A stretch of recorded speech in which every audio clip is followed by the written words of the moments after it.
Hello friends, एक बार फिर आप लोगों के लिए लेके आया हूँ 80 वर्ड पर मिनट की गति से डिक्टेशन। डिक्टेशन शुरू होगा 5 सेकेंड बाद।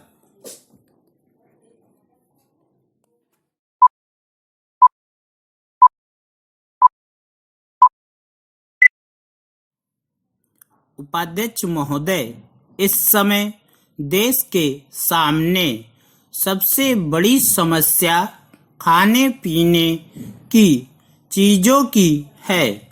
इस संबंध में एक माननीय सदस्य का जो भाषण सदन में हुआ, उससे मुझे कोई आश्चर्य नहीं हुआ।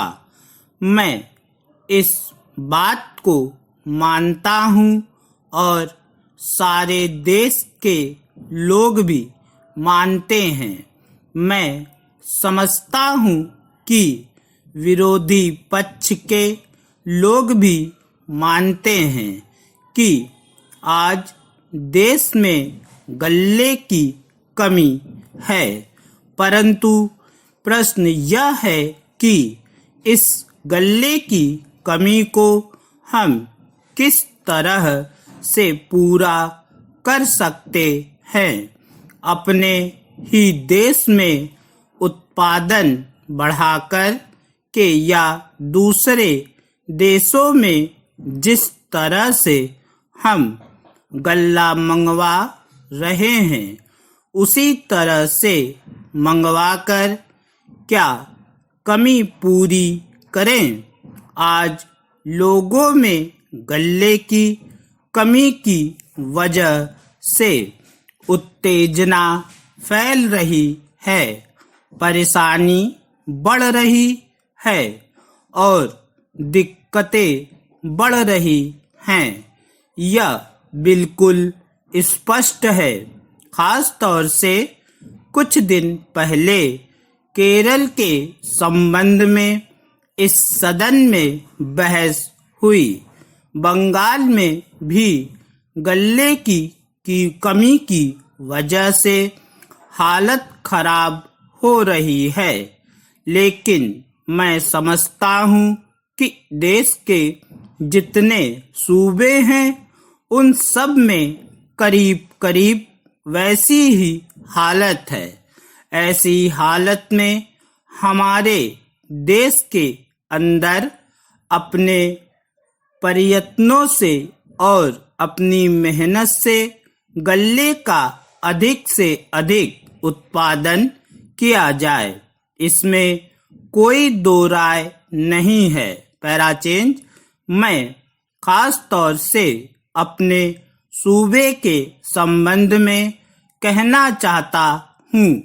वहाँ पर ऐसी काफी जमीन है जिसमें सिंचाई की कोई भी व्यवस्था नहीं है।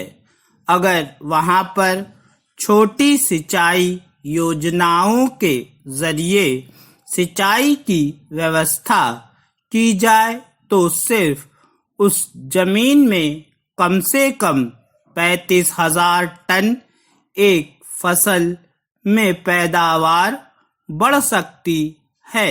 Para change. उपाध्यक्ष महोदय, जहां पर उत्पादन बढ़ाने और दूसरे देशों के ऊपर निर्भर नहीं रहने की बात है, हमें देखना होगा कि सिंचाई की व्यवस्था और खाद, इन दोनों में किसकी आवश्यकता पहले है। मैंने पहले भी यह कहा कि खाद के ऊपर अगर ज्यादा जोर दिया गया और सिंचाई के कामों की उपेक्षा की गई तो नतीजा यह होगा कि जिन राज्यों में सिंचाई की अधिक से अधिक व्यवस्था है, वहीं पर इसका उपयोग हो सकता है। अनाज की कमी वाले इलाकों में जहां पर सिंचाई की व्यवस्था नहीं है, उत्पादन नहीं होगा। इस संबंध में मैं एक बात और कहना चाहता हूँ कि देश में जो कुछ भी हम पैदा करते हैं उसका वितरण ठीक प्रकार से होना चाहिए। पूर्ण विराम। अगर आपको मेरी यह वीडियो पसंद आई तो सब्सक्राइब करिए, लाइक करिए और अपने दोस्तों में ज़्यादा से ज़्यादा शेयर करें।